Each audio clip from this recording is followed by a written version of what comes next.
आज हमारे साथ खास चर्चा में है पोस्ट मास्टर जनरल प्रीति अग्रवाल मैम। आइए उनसे जानते हैं कि डाक विभाग द्वारा क्या सुविधाएं लगातार बढ़ाई जा रही हैं और जो वर्तमान में जो तमाम योजनाएं चल रही है उसका सीधे जो उपभोक्ता है उनको क्या लाभ मिल रहा है। बात की जाए इंडिया पोस्ट पेमेंट बैंक की, जो डाक विभाग द्वारा लॉन्च किया गया था, मैं उसमें क्या क्या बेनिफिट्स हैं जो कस्टमर को मिल रहे हैं जो उससे जुड़ रहे हैं। देखिए, इंडिया पोस्ट पेमेंट बैंक भारतीय डाक विभाग के द्वारा 5 वर्ष पूर्व प्रारंभ किया गया था और देश में वित्तीय समावेशन में इंडिया पोस्ट पेमेंट बैंक के माध्यम से बहुत अच्छा कार्य हो रहा है। और जो हमारा डाक विभाग का मुख्य उद्देश्य होता है जन जन तक पहुंच, आम जन तक डोर स्टेप पहुंच, उनके दरवाजे तक उस सेवाओं को पहुंचाना, उसमें इंडिया पोस्ट पेमेंट बैंक बहुत महत्वपूर्ण भूमिका निभा रहा है। इंडिया पोस्ट पेमेंट बैंक में प्रीमियम अकाउंट की सुविधा उपलब्ध है मात्र 149 रुपये में, जो पूरी तरह से पेपरलेस है और मोबाइल बैंकिंग की सुविधा इसमें उपलब्ध है। और इसके माध्यम से डोर स्टेप पे ही कस्टमर को सारी बैंकिंग फैसिलिटीज़ मिल सकती हैं। और इन खातों का जो सबसे महत्वपूर्ण जो भूमिका है वो है जो भारत सरकार द्वारा या राज्य सरकारों द्वारा विभिन्न कल्याणकारी योजनाएं चलाई जाती हैं, उसमें जो डीबीटी अमाउंट आता है वो इंडिया पोस्ट पेमेंट बैंक के इन खातों के माध्यम से आराम से आता है और इसके साथ साथ लोगों को वितरित भी किया जाता है। विभिन्न कल्याणकारी योजनाएं हों, चाहे पीएम किसान सम्मान निधि हो, चाहे लाडली बहना योजना हो या सोशल सिक्योरिटी पेंशन हो, इन सभी के या गैस सब्सिडी का पैसा हो, इंडिया पोस्ट पेमेंट बैंक के माध्यम से आम जन तक, घर घर तक, गाँव में इनको पहुंचाने में भारतीय डाक विभाग विशेष रूप से सफल रहा है। हम बात करें सबसे पहले कई योजनाएं चली, लेकिन सुकन्या समृद्धि योजना जो है आप पूर्व में भी आपने काफ़ी इसको लेकर इनिशिएटिव लिया और बड़ी संख्या में खाते खुले थे। एक बार फिर इस पे काम हो रहा है। मैं क्या लगता है आपको सुकन्या समृद्धि योजना कितनी बेनिफिशियल है और किस तरह से इसको और प्रतिसाद मिलना चाहिए, आगे बढ़ना चाहिए? देखिए, बहुत अच्छा खाता है छोटी बच्चियों के लिए, जो 10 साल से कम उम्र की बच्चियाँ हैं। उनके खाते अगर माता पिता खुलवाते हैं तो एक बहुत नॉमिनल राशि से खाता खुलता है, मात्र 250 रुपये से खाता खोला जा सकता है और 1.5 लाख रुपए तक पूरे वित्तीय वर्ष में अधिकतम राशि जमा की जा सकती है। बच्चियों के 15 साल तक के लिए खाते में राशि जमा करने की छूट है और इसकी मैच्योरिटी 21 वर्ष बाद होती है। तो अगर किसी बच्ची का खाता उसके पैदा होते ही माँ बाप खुलवाते हैं और एक नॉर्मल कैलकुलेशन है कि 1000 रुपये प्रति माह भी जमा करें तो मैच्योरिटी राशि लगभग 5,30,000 के आसपास आती है। खाते का जो मुख्य उद्देश्य है कि इसमें पैसा कभी भी छोटा छोटा राशि जमा की जा सकती है। तो जो लघु बचत के रूप में बच्चियों के लिए पैसा जमा हो सकता है, जो उनके उच्च शिक्षा में काम आ सकता है। और सबसे बड़ी बात है कि बेटियों के मन में एक आत्मविश्वास जागृत होता है कि मेरे माता पिता ने मेरे लिए कोई खाता खुलवाया है और जो मेरे लिए ही राशि जोड़ी जा रही है, तो इनके मन में एक आत्मविश्वास भी आता है। और बहुत सारी ऐसी महिलाएं हैं जो हमने इंदौर डाक परिक्षेत्र में झाबुआ, अलीराजपुर, धार, बड़वानी जैसे क्षेत्र जहाँ पे विशेष रूप से ट्राइबल लोग रहते हैं, कम लो इनकम ग्रुप के लोग रहते हैं, वहाँ की महिलाओं ने अपने बच्चियों के ये खाते विशेष रूप से खुलवाए हैं। शहरों में भी खुलवाए हैं, लेकिन खुशी होती है कि जब गाँव के महिलाएं अपनी बेटियों के भविष्य के लिए जागरूक हों।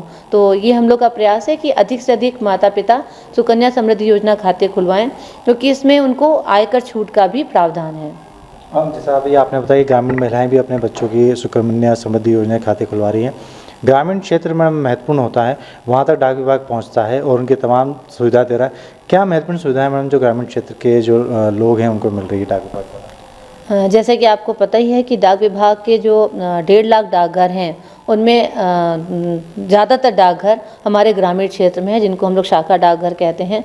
लगभग 1.25 लाख से अधिक डाकघर ग्रामीण क्षेत्र में कार्यरत हैं और हमारा प्रयास है कि ग्रामीण जन को वित्तीय समावेशन से जोड़ें, जिसमें उनको लघु बचत के लिए प्रोत्साहित करें, साथ ही उनको बीमा की कवरेज हम लोग उपलब्ध कराएं।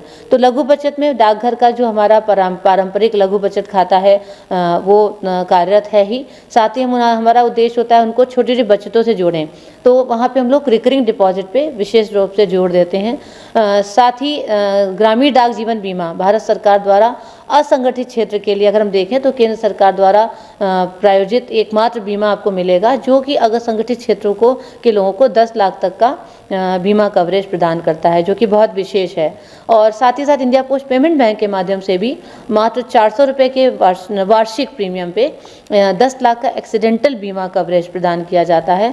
उसमें सबसे अच्छी बात है कि अगर जो मेन अर्नर है, जो मेन जीविकोपार्जन सदस्य चला जाता है और उसका बीमा है, तो बच्चों को 2 बच्चों को 1-1 लाख का 1 साल तक एजुकेशन का भी सपोर्ट मिलता है, उनको उसके लिए भी राशि मिलती है अधिकतम 1 लाख तक। तो एक अच्छा प्रयास है कि हम लोग लघु बचत और जीवन बीमा दोनों के माध्यम से हम चाहते हैं कि गांव में हर घर तक डाकघर पहुंचे, और साथ ही जन कल्याणकारी योजनाओं को पहुंचाने में भी डाकघर का सहयोग रहता है कि वो वृद्ध लोग, वो निःशक्त लोग जो अपनी पेंशन लेने बैंक नहीं जा सकते हैं, वो उनको डाकघर घर जाकर पेंशन पहुंचाता है। और अच्छी बात है कि डाकघर के आधार के लिए भी हम लोग बच्चों के आधार अपडेट करते हैं, वो भी घर घर जाकर इंडिया पोस्ट पेमेंट बैंक के माध्यम से CLC योजना के थ्रू कराए जाते हैं। साथ ही हमारे उप डाकघरों में भी आधार की सुविधाएं हैं, जिसमें कि पूरे इंदौर परिक्षेत्र में 142 ऐसे सेंटर हैं। तो अगर कोई विशेष मांग होती है और नेटवर्क अवेलेबल होता है तो हम मोबाइल आधार कैंप के माध्यम से लोगों के आधार अपडेट करने का भी प्रयास करते हैं। हम बात की जाए डाक विभाग की, किस तरह से अब क्योंकि लगातार कहें कि तमाम जो सुविधाएं हाईटेक होती जा रही हैं, डाक विभाग अपने आप को कहाँ लेके जा रहा है इसमें? इस मामले में मुझे अपने विभाग पे गर्व है कि समय के साथ डाक विभाग जितनी तेज़ी से बदल रहा है, इतने बड़े संगठन, इतने बड़े नेटवर्क के साथ और इतनी बड़ी जो है कर्मचारियों की संख्या के साथ तकनीकी रूप से अपने को आगे बढ़ाना एक बहुत बड़ी चुनौती है। लेकिन समय समय पर डाक विभाग हमेशा उस चुनौती को पूरी तरह से आगे लेते हुए उसको पूरा किया है और सफल रहा है। अभी डाक विभाग ने दर्पण 2.0 लॉन्च किया है। साथ ही तकनीकी रूप से हमारे जितने भी शाखा डाकघरों में पुरानी डिवाइस थी, उनको परिवर्तित करके उनको एक अच्छे स्मार्ट मोबाइल दे दिए गए हैं। तो अब उनका जो वो मोबाइल है वो चलता फिरता बैंक है। तो अभी तक तो हम कहते थे कि केवल हम लोग चिट्ठियां पहुंचाते थे, पर अब डाकघर की जो उन्नत तकनीक के साथ बैंक घर घर पहुंच रहा है। और किसी भी देश के लिए अगर आम जन के पास वित्तीय सशक्तिकरण है और लोग जागरूक हैं और जितना भी आप कह सकते हैं ऑनलाइन लेन देन है, जो कि भारत उसमें आपको पता है विश्व में एक अलग स्थान रखता है, तो वित्तीय लेन देन को ऑनलाइन रूप से कारगर करने में डाक विभाग एक विशेष भूमिका निभा रहा है। इंडिया पोस्ट पेमेंट बैंक के माध्यम से QR कोड के माध्यम से भी पेमेंट को सशक्त किया है और हमारे उप डाकघर भी अब IVRS सिस्टम पे भी काम करने लगे हैं और QR कोड के माध्यम से पेमेंट को भी वो आगे बढ़ा रहे हैं। तो जितनी भी तकनीकी है, उच्च तकनीकी हैं, चाहे ऑनलाइन बैंकिंग हो, चाहे मोबाइल बैंकिंग हो या हमारा फिजिकल पार्सल डिलीवरी का सिस्टम हो, हर तरह से डाक विभाग अपने को आगे ले जा रहा है। निश्चित तौर पर जिस तरह डाक विभाग तकनीकी रूप में भी अपने आप को सुदृढ़ और मजबूत कर रहा है, उसके साथ ही तमाम सुविधाएं जो हैं वो अपने उपभोक्ताओं को और जो भी डाक विभाग से लगातार जुड़ते जा रहा है उनको तमाम सुविधाएं प्रोवाइड कराने या उपलब्ध कराने में सबसे पहले नंबर पर है।